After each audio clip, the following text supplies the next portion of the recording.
What is up mga kabuhok? My name is Balbon and welcome back sa ating Facebook, Instagram, YouTube. Yan, meron na naman po tayong guest ngayon. Yan, made in Japan. Yan, ito po ay isang Arai helmet. At ito po ay ang Matto. Yan, matte black na RX7X. So tara, open natin. So yun, kung makikita nyo, may kasamang tatlong parang foam. Tapos meron siyang chin protector para sa baba. At wala nang iba. Yan, walang kasamang anti-fog. So yun, dali ko tayo ng donut. Yun. So ito matte black. Maganda rin naman itong matte black kasi napaka-simple niya. Yun nga lang, parang mahirap siyang i-maintain kasi nga matte color. Hindi kailangan kang ipahid na special pamahid. Ayun, no? Pero ang ganda nito, alam nyo, hindi lang siya basta racing helmet. Pwede rin siya sa touring, sa cruiser.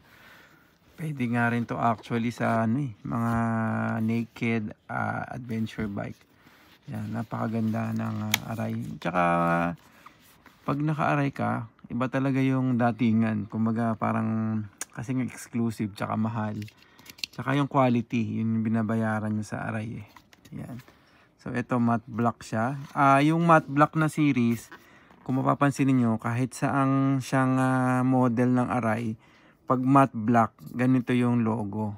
Pag ang logo nung matte black nyo eh sticker, iba yun. Pero pag talagang original na Arai, ganito yung kanyang kulay pag matte black. Kahit anong model na pagkakaalam ko, tama. Para siyang para siyang paint na gloss na metallic. Para siyang sticker, pero parang ano may explain to? Parang paint siya na parang sticker.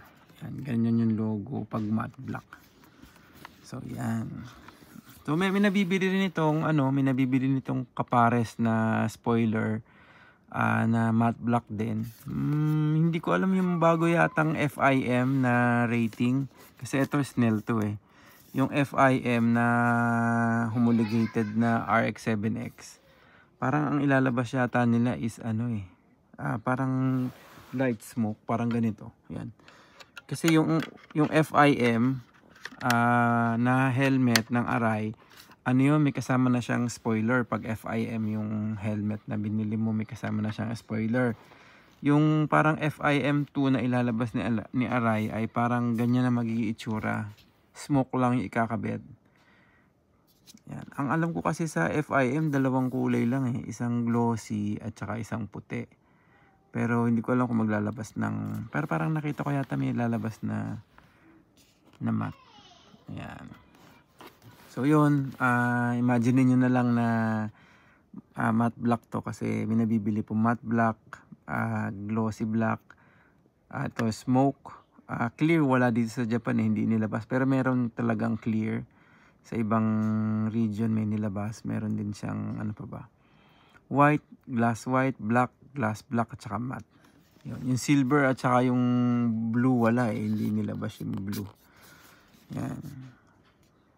Okay. So yun, sa mga katanungan po, kung kailangan nyo po ng lens or anti-fog or mga side cover ng mga helmet nyo, mangyari po lamang na PM nyo ko tapos try po natin hanapin.